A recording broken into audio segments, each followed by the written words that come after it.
Hello, I'm Kerry Stratton Waltz, and I am delighted that I've been invited to demo for the Florida Watercolor Society in September on the 12th and the 13th in Orlando.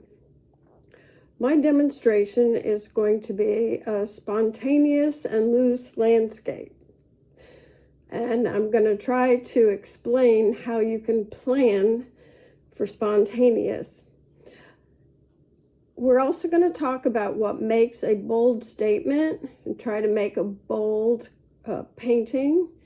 The most important thing is how to control those spontaneous wet into wet shapes that usually cause a lot of problems for people.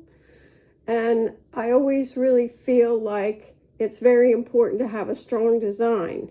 And so we will definitely talk about that also. We'll talk about how to use color effectively, and we'll do our best to plan for success. I hope to see you at the convention.